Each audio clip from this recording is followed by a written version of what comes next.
আউযু বিল্লাহি মিনাশ শাইতানির রাজীম। বিসমিল্লাহির রহমানির রহিম। আলহামদুলিল্লাহি রাব্বিল আলামিন। সালাতু সালামু আলাইকা ইয়া রাসূলুল্লাহ, সালাতু সালামু আলাইকা ইয়া হাবিবাল্লাহ, সালাতু সালামু আলাইকা ইয়া সাইয়্যিদুল মুরসালিন, সালাতু সালামু আলাইকা ইয়া খাতামান নবীন। আমাদের এই শহীদি জামে মসজিদে যারা উপস্থিত হয়েছেন, সম্মানিত মুসল্লিয়ান একরাম, অতিথিবৃন্দ, সবাইকে আন্তরিক সালাম মোবারকবাদ।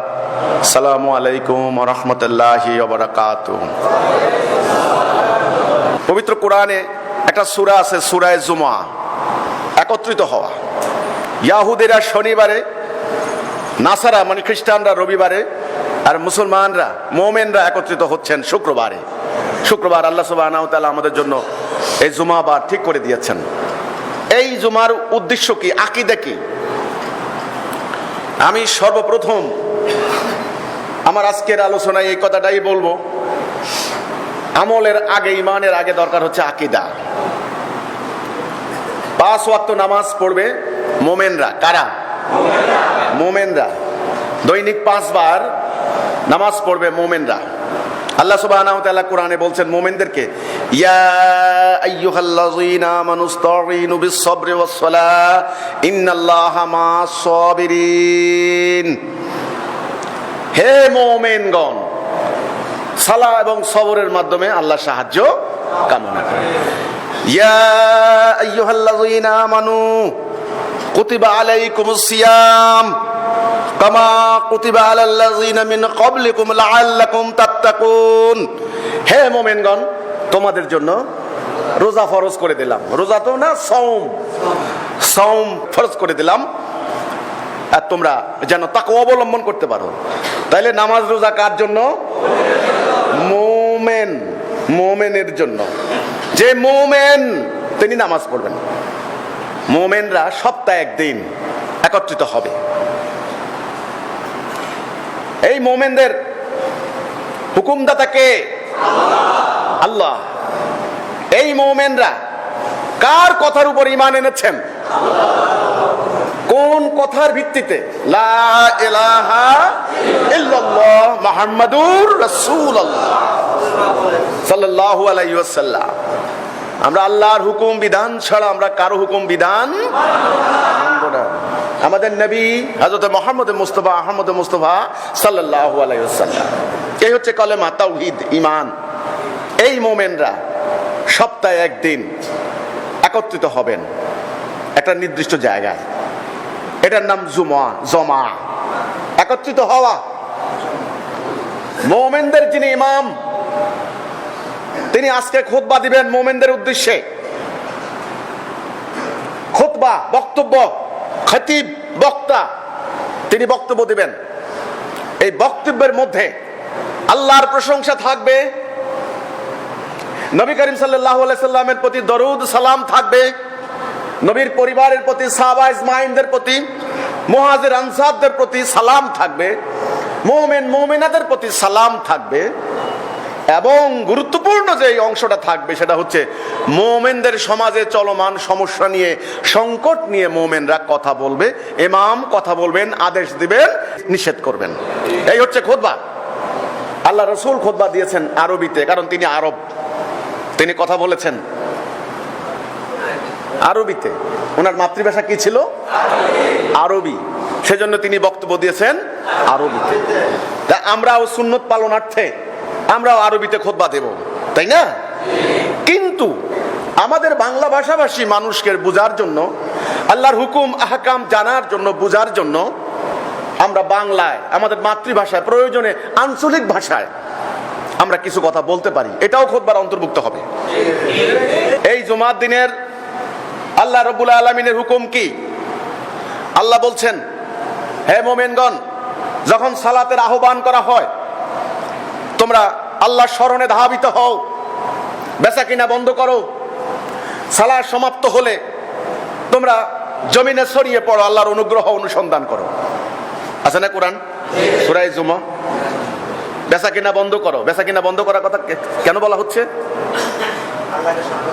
আজকে তোমাদের অনেক কাজ আছে, অনেক সমস্যা নিয়ে তোমাদের কথা বলতে হবে। একজন আরেকজনের খোঁজ খবর নেবে, একজন আরেকজনের সমস্যা সম্পর্কে জানবে, সমাধান করবে। আল্লাহর কি হুকুম তা জানবে, আল্লাহ স্মরণ মানি, আল্লাহ জিকির, অর্থাৎ আল্লাহ কি আদেশ দিয়েছেন, কি নিষেধ করেছেন, আল্লাহর আদেশ নিষেধ তোমরা জানবে, তোমরা বুঝবে। এই জন্য তোমরা তাড়াতাড়ি আসো। এই জন্য নবী করিম সাল্লাল্লাহু আলাইহি সাল্লাম এই জুমার দিনে বিশেষভাবে প্রস্তুতি নিয়ে আসতেন। হাত পায়ের নখ কাটতেন, ভালো করে মিসওয়াক করতেন, খুশবু লাগাতেন, পরিষ্কার পরিচ্ছন্ন জামা কাপড় পরে অন্যদের খোঁজ খবর নিয়ে তিনি আসতেন। এটা হলো জুমার সুন্নাত। জুমার সালাহ সমাপ্ত হয়ে যাওয়ার পর ইমাম দাঁড়িয়ে মুসলমানদের খোঁজ খবর নিতেন, মুমিনদের খোঁজ খবর নিতেন।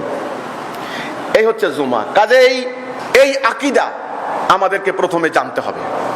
আলহামদুলিল্লাহ, আজকে আমরা এখানে হাজার হাজার ভাই বোন, এখানে মোমেন মোমেনা, এখানে আজকে জুমার সালাহ কায়েম করার জন্য আমরা একত্রিত হয়েছি। আল্লাহ সুবহানাহু ওয়া তাআলার কাছে আমরা প্রার্থনা করি, আল্লাহ তুমি আমাদের এই সালাহ কবুল করো। আল্লাহ তুমি আমাদের এই সমাবেশ কবুল আর মঞ্জুর করো আল্লাহ। তো সম্মানিত অতিথিবৃন্দ, আপনারা কষ্ট করে এ পর্যন্ত এসেছেন। আমরা আগে প্রথমে জানবো ইসলামের উদ্দেশ্য কি, আল্লাহ সুবহানাহু ওয়া তাআলা কেন রাসূলের উপরে ইসলাম নাযিল করেছেন, কারণ কি, ইসলামের উদ্দেশ্য আগে জানবো আমরা। আমার হাতে এই জিনিসটা কি, এর উদ্দেশ্য কি? সময় দেওয়া। আমার হাতে এই জিনিসটা কি, এই কলমের উদ্দেশ্য কি? লেখা।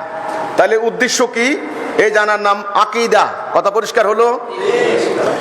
ঈমান আকীদা যদি ঠিক না থাকে, আমল করে কি হবে?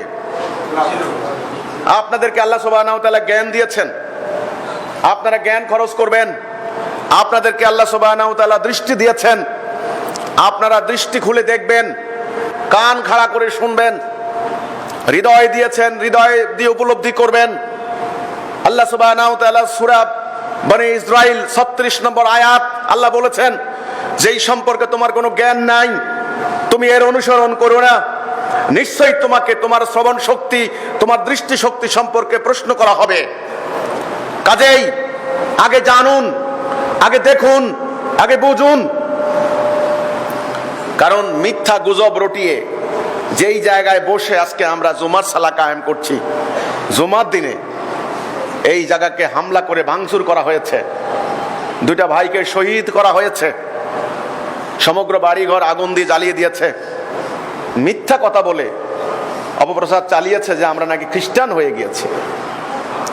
কেন এই কথা বললো? কারা বললো? কি জন্যে বললো? আমাদের কি অপরাধ? আমরা কি বলেছি? আজকে আপনারা যারা মুসল্লিরা আছেন, আপনারা শুনবেন, আপনারা বিচারকের আসনে, আমি আজকে আসামির কাঠ গড়ায় দাঁড়িয়ে আছি।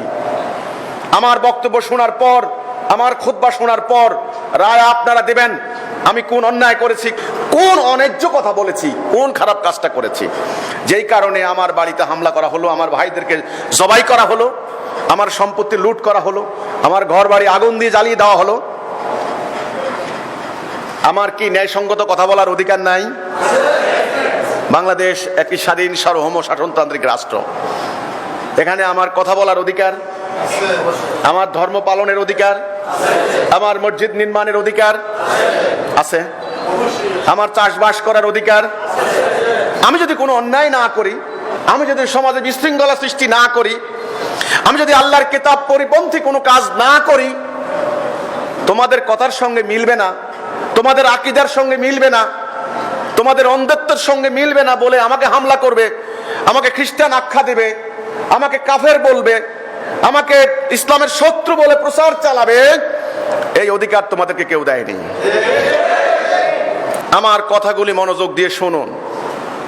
আমরা বলেছি আল্লাহ সুবহানাহু ওয়া তাআলা পবিত্র কোরআনে সূরা ফাতিহা 28, সূরা সফ 9, সূরা তাওবা 33, তিনটা সূরার মধ্য দিয়ে আল্লাহ জানিয়ে দিলেন আমাদেরকে হুয়াল্লাযী আরসালা রাসূলাহু বিল হুদা ওয়া দীনিল হক লিইয়ুযহিরাহু আলাদ-দীনি কুল্লিহি।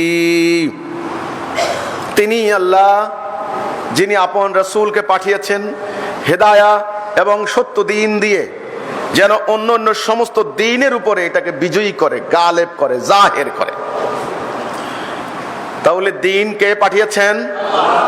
আল্লাহ। না কোনো মানুষ পাঠিয়েছে? এই দ্বীন আল্লাহ কাকে পাঠিয়েছেন? রাসূলকে পাঠিয়ে, দ্বীন পাঠিয়ে রাসূলকে কি বলেছেন? আমি পাঠিয়েছি হেদায়া এবং সত্য দ্বীন, তুমি এটা মানব জীবনে প্রতিষ্ঠা করো। মানব জীবনে প্রতিষ্ঠা করলে কি হবে? মানব সমাজে শান্তি থাকবে, ন্যায় বিচার থাকবে, সুবিচার থাকবে, অন্যায় হবে না, অবিচার হবে না, চুরি ডাকাতি খুন রাহাজানি হবে না, দুর্বলের উপর সবলের অত্যাচার হবে না, দরিদ্রের উপর ধনীর বঞ্চনা হবে না, সমাজে থাকবে ন্যায় বিচার, মানবাধিকার, মানবতা।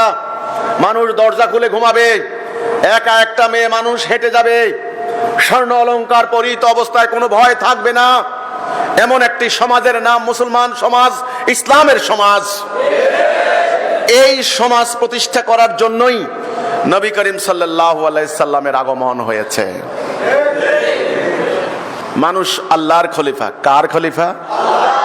আল্লাহর খলিফা। সূরা বাকারা 30 নম্বর আয়াত আল্লাহ সুবহানাহু ওয়া তাআলা বলছেন, ওয়াইয ক্বালা রাব্বুকা লিল মালাইকাতি ইন্নী জাইলুন ফিল আরদি খলিফা। স্মরণ করো সেই মুহূর্তের কথা যখন আল্লাহ মালায়েকদেরকে বললেন, পৃথিবীতে আমি আমার খলিফা পাঠাবো। প্রতিনিধি মানুষ পৃথিবীতে আল্লাহর প্রতিনিধি। কার প্রতিনিধি? আল্লাহর প্রতিনিধি। সমস্ত মালায়েকদেরকে আল্লাহ ডাকলেন, ডেকে বললেন, এই আমি ইরাদা করেছি আমি পৃথিবীতে আমার খলিফা পাঠাবো, তোমরা কি বলো?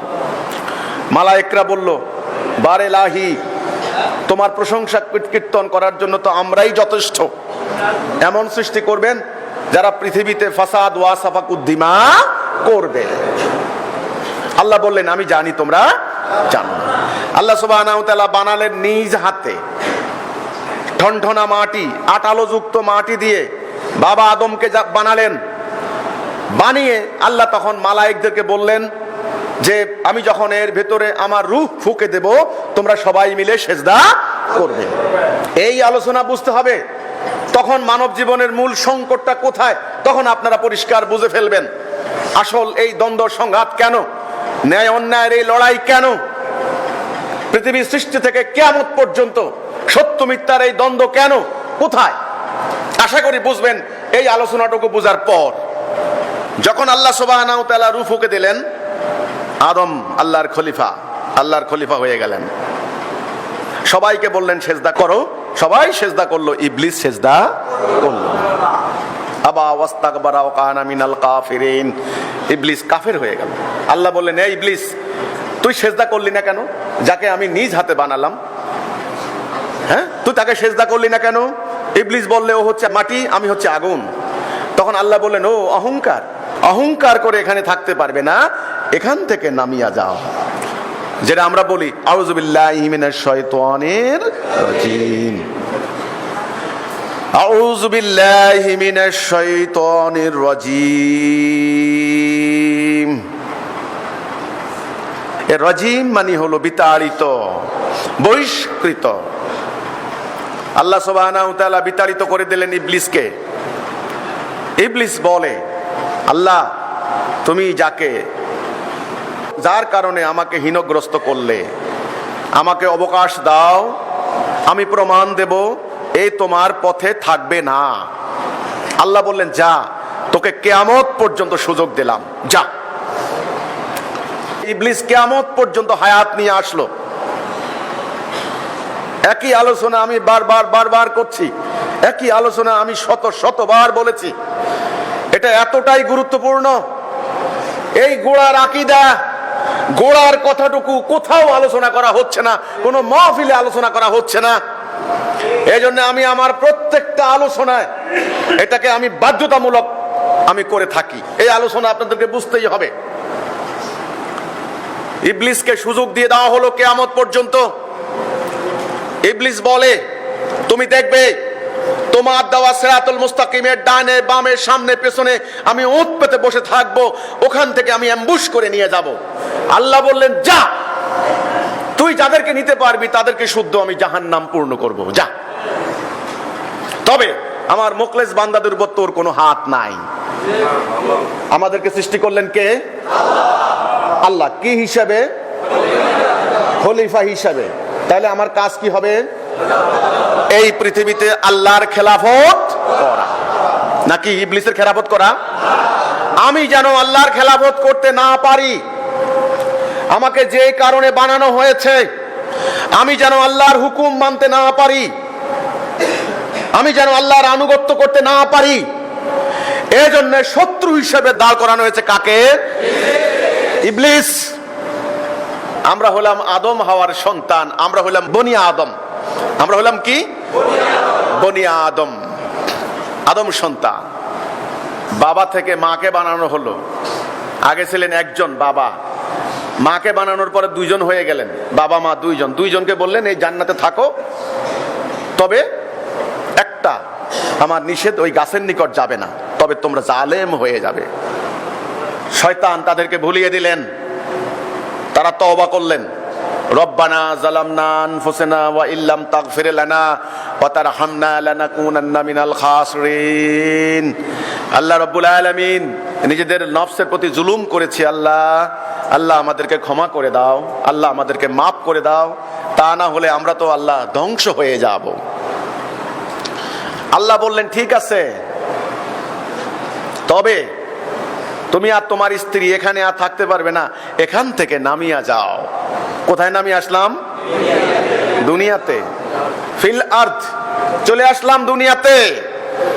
এইবার হলো দুনিয়া নিয়ে কথা। আমরা কি হিসেবে সৃষ্টি হয়েছি? আল্লাহর খলিফা। এই পৃথিবীতে আমাদের মূল ইবাদত কি হবে? আল্লাহর খেলাফত করা, আল্লাহর আনুগত্য করা। আমরা যদি আল্লাহর খেলাফত করি তবে আমরা আসল ইবাদত করলাম। আমরা যেন আল্লাহর খেলাফত করতে না পারি, আল্লাহর আনুগত্য করতে না পারি, আল্লাহর হুকুম মানতে না পারি, এজন্য ইবলিস শয়তান আমাদেরকে আল্লাহর হুকুম মানতে অবাধ্য করার জন্য আল্লাহর হুকুমের ডানে বামে সামনে পিছনে উট পেতে বসে থাকবে। এখন বলুন, আমরা কি দুনিয়াতে ইবলিসকে জয়ী করব নাকি আল্লাহকে বিজয়ী করব? আল্লাহকে বিজয়ী করব। আল্লাহ বিজয়ী হবেন কিভাবে? যদি আমরা আল্লাহর খেলাফত করি। যদি কার খেলাফত করি? এখন আল্লাহর খেলাফত করব কি দিয়ে?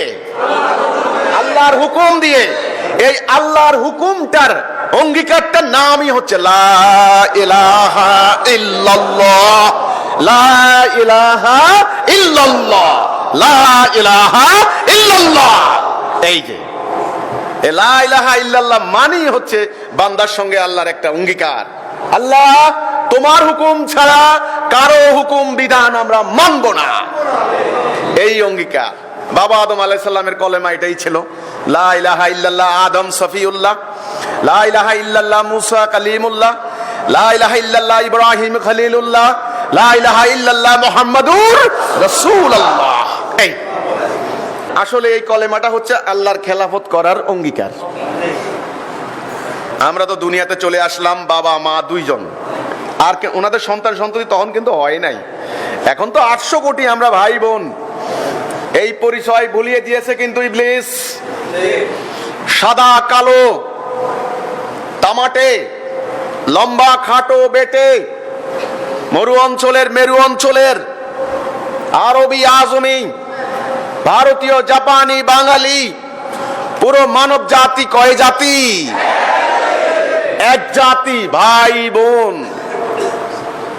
একথাটা মনে রাখতে হবে। আমাদের গোড়া, আমাদের আদি, আমাদের অরিজিন বাবা আদম মা হাওয়া, এক পরিবার।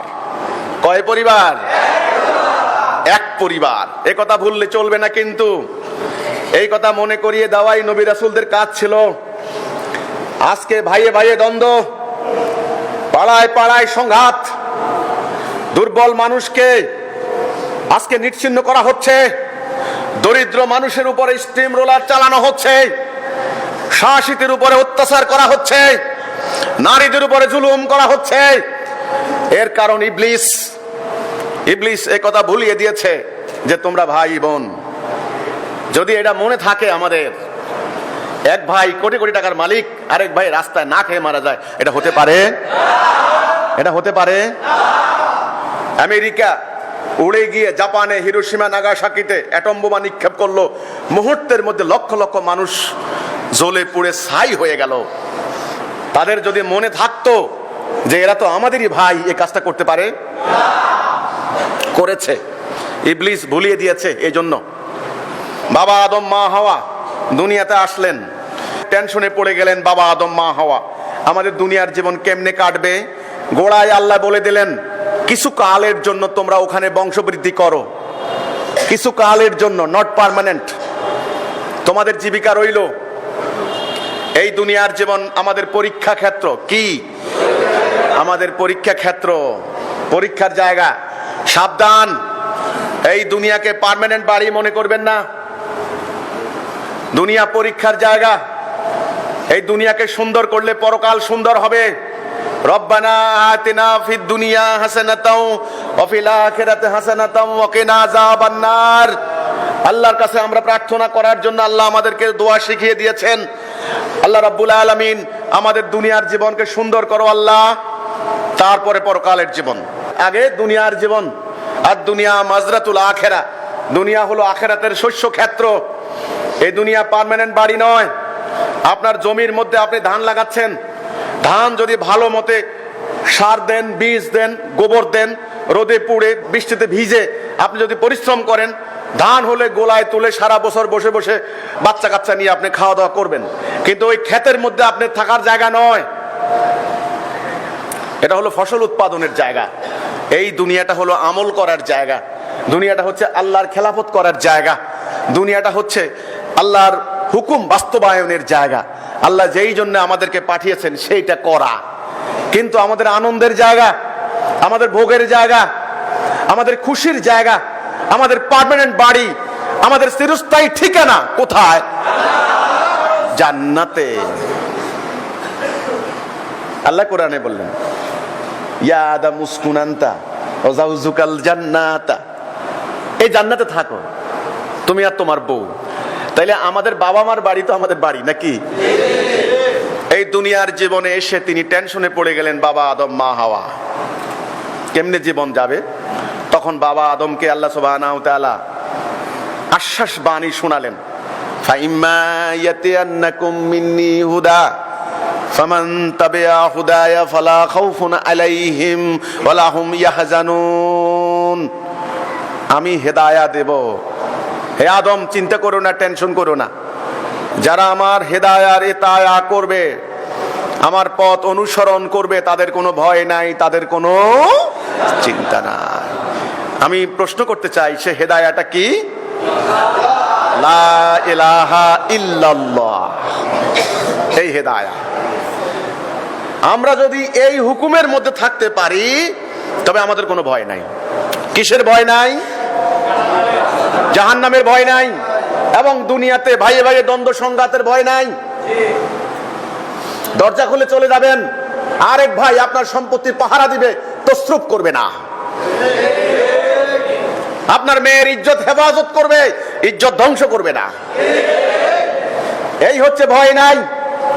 আর মানুষ যদি আল্লাহর হুকুম না মানে, এই হেদায়ার মধ্যে না থাকে, তবে সমাজ হয়ে যাবে পশুর সমাজ, দানবের সমাজ। এই সমাজের নাম হচ্ছে জাহিলি সমাজ। এই সমাজের নাম কি? এই পৃথিবী আমাদের জন্য পরীক্ষার জায়গা। ওকে, এখানে মুসল্লিরা পরীক্ষা দিচ্ছেন। কে কে জীবনে যে কোনো পরীক্ষা কে কে দিচ্ছেন? স্কুল, কলেজ, মাদ্রাসা, ইউনিভার্সিটি। ওরে মাশাল্লাহ মাশাল্লাহ, হাত নামান হাত নামান হাত নামান। পরীক্ষা দিয়েছেন। পরীক্ষা 3 ঘন্টা বা 2 ঘন্টা। আমাদের শিক্ষক মন্ডলী, উস্তাদরা আমাদেরকে টাইম দিয়েছেন। 3 ঘন্টার মধ্যে আপনাকে কাগজ দেওয়া হয়, কলম দেওয়া হয়, কিছু বলা হয়। কিছুক্ষণ পর পর বলে, এই বাচ্চারা গন্ডগোল করবে না, নকল করবে না, বাস আপনার খুশি, আপনি যা লেখেন। আপনি যদি গালাগালি করেন, কেউ আপনার না করবে? আপনি যদি ভালো মতো লেখেন, মূল্যায়ন করা হবে। একদিন বলবে অমুক তারিখে রেজাল্ট দেওয়া হবে, সবাই যাইবা। সব স্কুলের মাঠে হাজির, মাদ্রাসার মাঠে হাজির, আজকে রেজাল্ট দেওয়া হবে। রেজাল্ট দেওয়ার সাথে সাথে একদল মিষ্টি খাওয়া শুরু করে, আর একদল গিয়ে গাছের মধ্যে কি গলায় রশি দেয়। কারণটা কি? তোমাকে পড়ার সুযোগ দেওয়া হয়েছে না? তোমাকে লেখার সুযোগ দেওয়া হয়েছে না? তো আজকে কাঁদো কেন? আজকে আত্মহত্যা করছো কেন? হে মানুষ, এই দুনিয়ার জীবন তোমাদের পরীক্ষার জায়গা। সাবধান, একটা মিনিট, একটা মুহূর্ত অবহেলায় কাটিও না, একটা দিন অনর্থক কাটিও না, মাদক খেয়ে খেয়ে জীবন ধ্বংস করে দিও না, আত্মহত্যা করে জীবনটাকে শেষ করে দিও না। এই জীবন মহামূল্যবান। আমাদের বাবা মা, ওনাদের মাধ্যমে, ওনাদের উসিলায় আমরা দুনিয়াতে এসেছি। ওনারা অনেক কষ্ট করে, অনেক পরিশ্রম করে, মা দিন রাত খেটে আমাদেরকে বড় করেছেন। বাবা কষ্ট করে নিজের সুখ দুঃখ কুরবানি দিয়ে, জলাঞ্জলি দিয়ে আমাদের সুখের দিকে তাকিয়েছেন। তারা আমাদের উসিলা। হে মানুষ, এই দুনিয়ার জীবন কার্যকরী করো। দুনিয়ার জীবনের উদ্দেশ্যটা আগে বুঝো। তোমাদেরকে ইবলিস ধ্বংস করে দিয়েছে। বাবা আদম, মা হাওয়া যখন দুনিয়াতে আসলেন, আমরা আদম হাওয়ার সন্তান। আমাদের সামনে এখন দুটি রাস্তা। আমার এই হাতের কি নাম? ডান হাত। এই হাতের নাম বাম হাত। খেয়াল করুন, মধ্যখানে আমি, মধ্যখানে আমি। সত্য মিথ্যা, ন্যায় অন্যায়, সাদা কালো, আল্লাহর হুকুম, ইবলিসের হুকুম। আমার মধ্যখানে আমার স্বাধীন ইচ্ছা শক্তি। আমি কোন দিকে যাব? যদি আমি ডান দিকে যাই, অর্থাৎ আল্লাহর হুকুম মানি, আমি হব মুমিন, আমি যাব জান্নাতে। আর যদি আমি ইবলিসের হুকুম মানি, আমি হব কাফের, আমি যাব জাহান্নামে। এখন ডিসিশন আপনার উপরে। এখানে জোর করা হয় নাই। এখানে আল্লাহ বললেন জোর করবা না। আমি তাকে স্বাধীন ইচ্ছা শক্তি দিয়েছি, আমি তাকে কথা বলার শক্তি দিয়েছি, হাত দিয়েছি। এই হাত দিয়ে সে কি দুর্বলের উপরে অত্যাচার করে নাকি দুর্বলের অধিকার রক্ষা করে, আমি দেখব। ক্ষমতা অহংকারের ব্যাপার নয়, পরীক্ষা। টাকা অহংকারের ব্যাপার নয়, পরীক্ষা।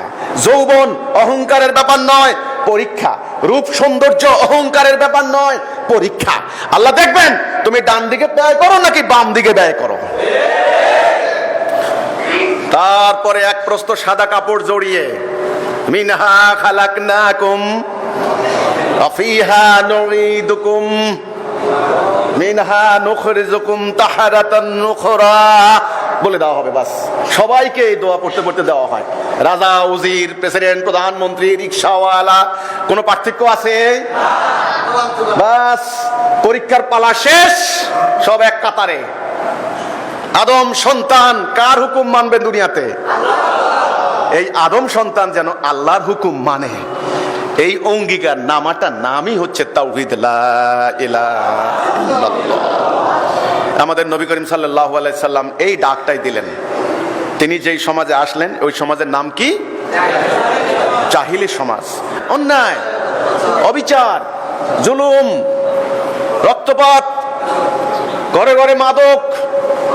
এখন তো আরো অত্যাধুনিক যুগ না, এখন ছোট্ট ট্যাবলেট, এটার নাম দিছে ইয়াবা, মানে বাবা কয় ইয়াবা। একটা পোটলার দাম নাকি 10 লাখ টাকা।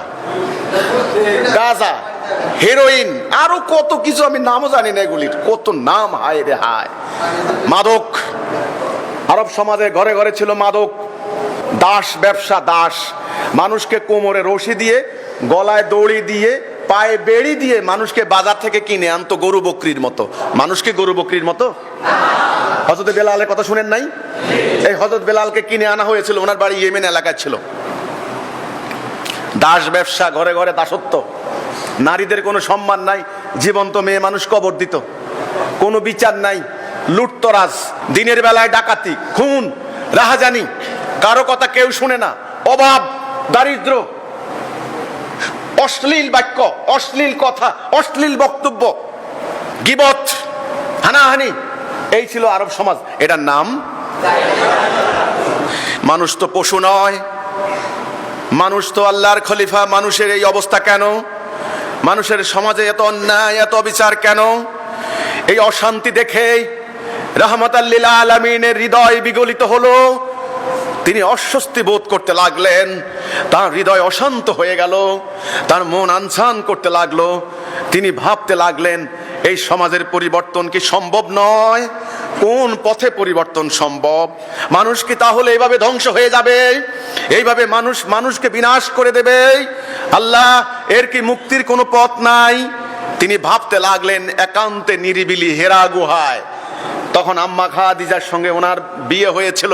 আম্মা খাদিজা তিনি পরম মমতায়, কোনো কষ্ট, কোনো অভিযোগ নাই, কিচ্ছু নাই। আজকালকার হইলে কি বলতো, যে আপনার কোনো কাজ নাই, খাই দেয়, সমাজ নিয়ে ভাবেন খালি, আপনি নিজে চিন্তা নিজে করেন। কিন্তু আম্মা খাদিজা সেই মহিয়সী নারী রাদিয়াল্লাহু আনহা, উম্মুল মুমিনিন, আমাদের মোমেনদের মা আম্মা খাদিজা, তিনি ওই খাবারগুলি পুটলিতে বেঁধে পরম মমতায় কষ্ট করে হেরা গুহায় রাসূলকে দিয়ে আসতেন। রাসূলের চিন্তার সঙ্গী, রাসূলের আকীদার সঙ্গিনী, রাসূলের ভাবনার সঙ্গিনী, রাসূলের জীবন সঙ্গিনী আম্মা খাদিজা। আজকে নারীরা আম্মা খাদিজার জীবনী জানার দরকার আছে। তারপরে ভাবতে ভাবতে রাসূলুল্লাহর জীবন যখন 40 বছর পূর্ণ হলো, তখন আল্লাহ সুবহানাহু ওয়া তাআলা ওনাকে মনোনীত করলেন, সুসংবাদ দিলেন।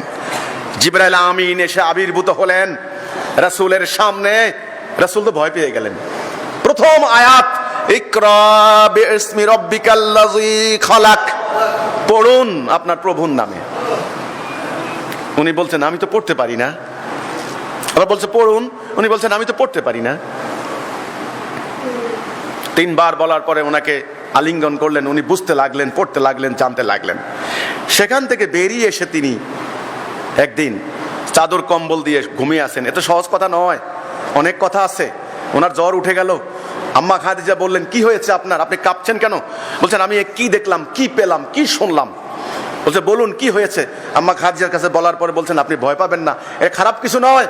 তিনি ওরাকা বিন নওফেলের কাছে নিয়ে গেলেন, আর অন্যান্য জ্ঞানী গুণীদের কাছে নিয়ে গেলেন, আশ্বস্ত করলেন যে আপনি সৎ মানুষ, আপনি যোগ্য লোক, আপনি পরোপকারী, আপনি ইয়াতিমের সম্পদ রক্ষাকারী, আপনি আমানতদার, আপনার কাছে খারাপ কিছু আসতে পারে না। তখন আশ্বস্ত করার পর তিনি নিশ্চিন্ত হলেন, এমন কোন মহান দায়িত্ব তিনি পেয়েছেন আল্লাহ সুবহানাহু ওয়া তাআলার পক্ষ থেকে। একদিন তিনি কম্বল গায়ে জড়িয়ে বিশ্রাম নিচ্ছিলেন। সূরা মুদাসসির আপনারা জানেন তো নাকি? কম্বল জড়ানো ব্যক্তি, আল্লাহ বললেন জিবরাইল আমিনকে, গিয়ে ওহী দাও, আমার রাসূলকে সংবাদ দাও, বলো হে কম্বল আচ্ছাদিত ব্যক্তি, উঠো উঠো, তোমার রবের দিকে মানুষদেরকে ডাকো। শুরু হয়ে গেল ডাক দেওয়া, আর ঘুমিয়ে থাকতে পারলেন না। শুরু হয়ে গেল মিশন, শুরু হয়ে গেল কর্মযজ্ঞ, শুরু হয়ে গেল মানব সমাজের পরিবর্তনের পালা। কনকনে শীতের হাওয়া পরিবর্তন হয়ে দক্ষিণা সমীরণ, শুরু হয়ে গেল নতুন পাতা গজানোর প্রক্রিয়া। পুরানো জরাজীর্ণ সমাজ ভেঙে নতুন সমাজ নির্মাণের ঘোষণা শুরু হয়ে গেল। শীতকাল যখন আসে কি হয়, প্রকৃতি স্তব্ধ হয়ে যায়, পাতাগুলি ঝরে যায়, কুয়াশাচ্ছন্ন হয়ে থাকে, গাছগুলি মনে হয় যেন চাদর মুড়ি দিয়ে বসে থাকে, কোনো নড়া নাই চড়া নাই, এমন না অবস্থা। এবার যখন ধীরে ধীরে দক্ষিণা বাতাস শুরু হয়, নতুন পাতা গজাতে থাকে, শরীরে ঝিরি ঝিরি ঝিরি ঝিরি আরাম বোধ হতে থাকে, মানুষের মনের পরিবর্তন হয়। এই ফাগুন নিয়ে কত গান, কত কবিতা, কত কাব্য রচনা করেছেন কবিরা আমাদের দেশের ফাগুন নিয়ে। আমি উদাহরণটা দিলাম, ওই জাহিলি সমাজ স্তব্ধ হয়ে গিয়েছিল, মানুষের কোনো স্বাধীনতা নাই, মানুষের ধর্মীয় কোনো অধিকার নাই, মানুষ অনর্থক মূর্তি পূজায় লিপ্ত থাকতো। ধর্ম ব্যবসায়ী গোষ্ঠী ধর্মটাকে স্বার্থের জন্য ব্যবসায়িক হাতিয়ারে পরিণত করে নিয়েছিল, আর শাসক গোষ্ঠী জোকের মতো রক্ত শোষণ করে মানুষের উপর শোষণ নির্যাতনের স্টিম রোলার চালিয়েছিল। এটার নামে তো জাহিলি সমাজ। মানুষ স্তব্ধ হয়ে গিয়েছিল, মানুষের প্রতিবাদের কোনো ভাষা নাই। ডুকরে ডুকরে মানুষ ঘরের দরজা বন্ধ করে কাঁদতো, নারীদের কোনো পালানোর পথ নাই, নারীদের আত্মহত্যা করত, মদ খেয়ে চুর হয়ে পড়ে থাকতো, নিজেকে ভোলার চেষ্টা করত, হতাশা যন্ত্রণা ইত্যাদিতে সমস্ত সমাজ ডুবেছিল। মুক্তির বারতা নিয়ে, বসন্তের হাওয়া নিয়ে, নতুন সভ্যতা নিয়ে আবির্ভূত হলেন রাহমাতাল লিল আলামিন।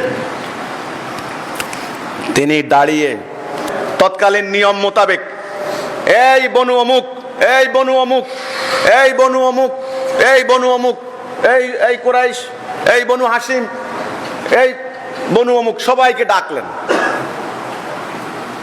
ডেকে বললেন কথা আছে। তৎকালীন নিয়ম, আজকের মতো তো আর হল রুম নাই, স্টেডিয়াম না, পাহাড়ের একটু উঁচা জায়গায় তিনি দাঁড়ালেন, পাহাড়ের পাদদেশে সবাই দাঁড়ালেন। কি হয়েছে, কি হয়েছে?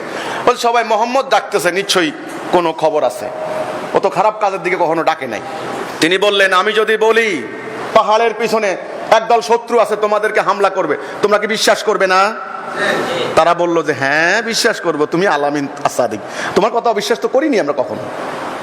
বলছে তাহলে মনে রাখো ধ্বংস তোমাদের অনিবার্য, এই ধ্বংসের হাত থেকে বাঁচার জন্য তোমাদের একটা অঙ্গীকার করো, ইয়া আইয়ুহান নাস কুলু লা ইলাহা ইল্লাল্লাহ তুফলিহুন। একটা ঘোষণা দিয়েছেন রাসূল, কলেমার ঘোষণা, তাওহীদের ঘোষণা। রাসূল কি কারো সম্পত্তি দখল করার কথা বলেছেন? রাজ্য লুট করার কথা? কলেমার কথা, তাদের মুক্তির কথা, তাদের কল্যাণের কথা। তারা কি বলল? প্রথমে চাচা আবু লাহাব, ও এই কথা ডাকার জন্য আমাদেরকে ডাকলে? একটা পাথর মাথায় মারলো, তাব্বা আলাকা ইয়া মুহাম্মদ, হে মোহাম্মদ তুমি ধ্বংস হও। শুরু হয়ে গেল রক্তপাত, রাসূলের মিশন শুরু হলো। সেই থেকে শুরু হলো রাসূলের উপর অত্যাচার, জুলুম, নির্যাতন। একটা দিনের জন্য রাসূলকে শান্তি দেয় নাই। তারপরে মক্কা 13 বছরের ইতিহাস, রাসূল থাকতে পারেন নাই, মক্কা থেকে চলে গেলেন মদিনায়। এই মক্কার জীবন এমনি এমনি নয়, মুমিনদের জানা দরকার আছে কি নির্যাতন, কি নিপীড়ন। 3.5 বছর শিয়াবে আবু তালেবের বন্দিখানায় রাখা হয়েছিল, মাথার উপরে ছাদ নাই, কোনো খাবার নাই। ওই টাইমে ঘাস লতাপাতা খেয়েছে, বাচ্চাগুলি বুকে দুধ না পেয়ে মারা গিয়েছে, নারীরা মারা গিয়েছেন, বৃদ্ধরা জীর্ণ শীর্ণ হয়ে গিয়েছেন, মরুভূমির কাটা গাছ খেয়ে মুখের দিকে ঘাও হয়ে গিয়েছে, পাথর খেয়েছেন অনেকে। সেই কলেমা আজকে এখানে এসেছে, এমনি এমনি আসে নাই। চতুর্দিকে অবরোধ চলছে, হত্যার হুমকি চলছে, মায়ের অত্যাচার চলছে। কারণ দুনিয়া থেকে যখন আল্লাহর হুকুম চলে যায়, ইবলিসের রাজত্ব যখন শুরু হয়, এই ইবলিসের রাজত্বকে পরাজিত করে আবার আল্লাহর হুকুম প্রতিষ্ঠা করা চারটিখানি ব্যাপার নয়। যারা এই দায়িত্ব কাঁধে তুলে নেয় তারা নিঃশেষ হয়ে যায়, তাদের কিছুই থাকে না, বিনিময়ে তারা আল্লাহর কাছে মর্যাদা পায়। সেই জায়গায় আজকে আমরা দাঁড়িয়ে আছি। এই সংগ্রামের পর কি হলো? যুদ্ধ হয়ে গেল, রাসূলকে আক্রমণ করলো, মদিনায় যাওয়ার পরও রাসূলকে শান্তি দেয় নাই। বদর হলো, উহুদ হলো, আহজাব হলো, একে একে সমস্ত অভিযানগুলি হলো, হুনায়ুন হলো, এইভাবে প্রায় 78টি যুদ্ধ নবীর জীবনে হলো।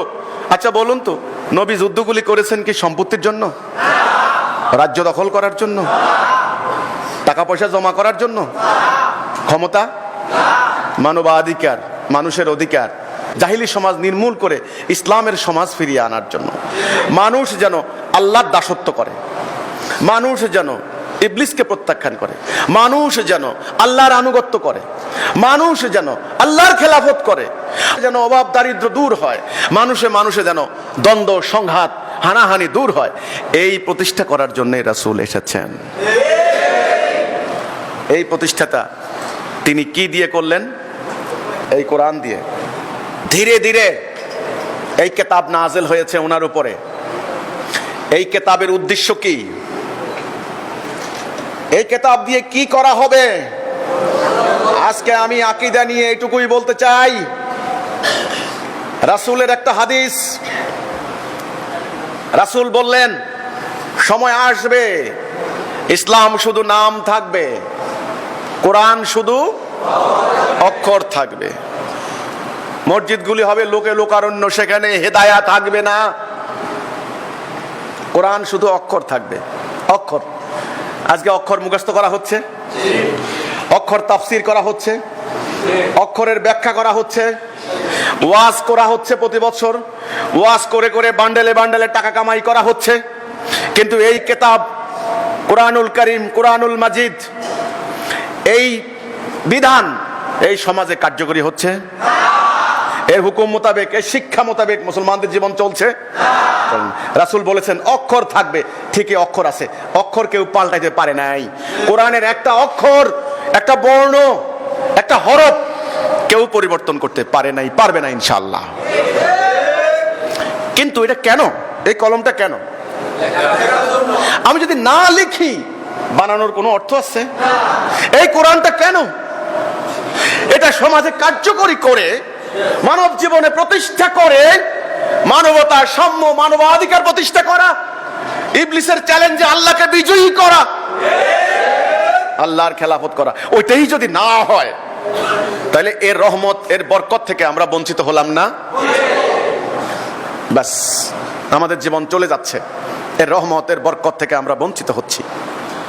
সম্মানিত অতিথিবৃন্দ, আমার কথা হচ্ছে নবী করিম সাল্লাল্লাহু আলাইহি সাল্লাম ওই জাহিলি সমাজ পরিবর্তন করে দিয়ে তিনি আল্লাহর কাছে চলে গেলেন। যাওয়ার সময় তিনি বলে গেলেন, আল্লাহ আমাকে 5টি কাজের আদেশ দিচ্ছেন, আমি তোমাদেরকে দিয়ে যাচ্ছি। 1 নম্বরে তোমরা ঐক্যবদ্ধ থাকবে। বিদায় হজের ভাষণেও বললেন ঐক্য নষ্ট করবে না, তোমরা ঐক্যবদ্ধ থাকবে। সাপ্পান কান্নাহুম বুনিয়ানুম মারসুস, সীসা গলানো প্রাচীরের ন্যায় তোমরা ঐক্যবদ্ধ থাকবে। ওয়াতাসিমু বিহাবলিল্লাহি জামিআন ওয়া লা তাফাররাকু, এই আয়াতখানা আমি আমার পিছনে লাগিয়েছি। তোমরা সীসা গলানো প্রাচীরের ন্যায় ঐক্যবদ্ধ থাকবে, তোমরা আলাদা হইও না।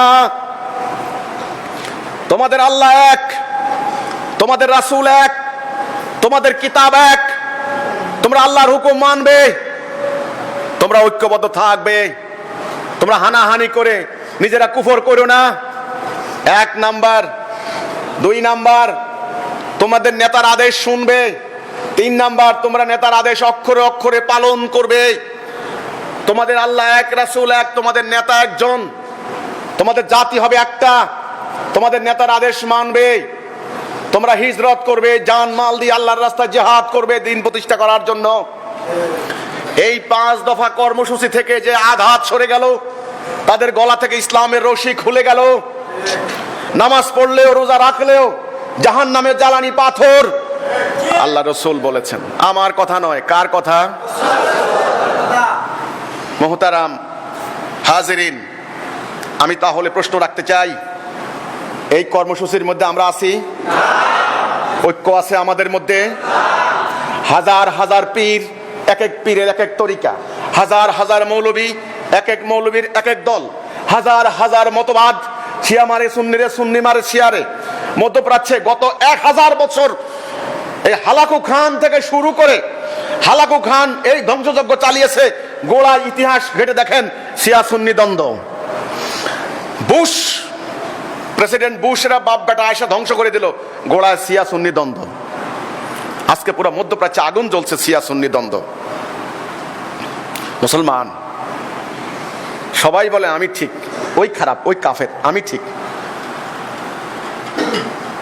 আল্লাহ জান্নাত নিবেন কাকে? মুমিনের দল কয়টা হয় আসলে? ইহদিনাস সিরাতাল মুস্তাকিম, সিরাতাল মুস্তাকিমে আল্লাহ আমাদেরকে হেদায়েত দাও। মুমিনের দল হবে একটা। আল্লাহ রাসূল বলেছেন, ইহুদি জাতি 72 ফেরকা বিভক্ত হয়েছে, আমার উম্মত হবে 73 ফেরকা, এক ফেরকা জান্নাত যাবে। জান্নাতি ফেরকা কয়টা? একটা। কোন ফেরকা জান্নাত যাবে সেটাও রাসূল বলে দিয়েছেন, যারা জামাতবদ্ধ থাকবে, ঐক্যবদ্ধ থাকবে।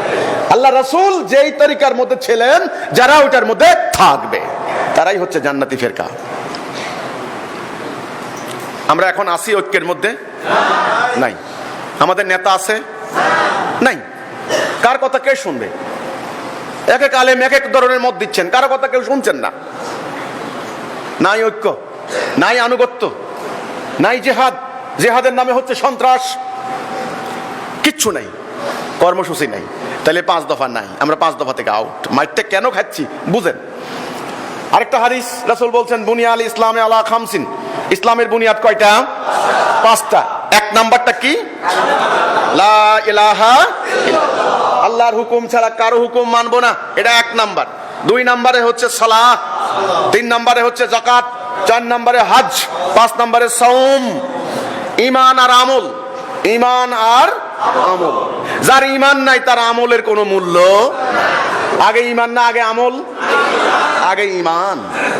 100টা তসবিহ দানা একত্র করে কিসে? সুতা। তেমনি কোটি কোটি মানুষকে একত্রিত করবে কিসে? ঈমান। ঈমান নামক এই সুতা কেটে দেওয়া হয়েছে, নাই। এই জন্য আমরা ভাই নই, আমরা এখন হয়ে গেছি শত্রু। এই জন্য আমরা কারো কথা কেউ মানছি না। গত কয়েক শতাব্দী ধরে আল্লাহর এই বিধান চলে না, চলে ব্রিটিশ খ্রিস্টানের বিধান। কি হলো?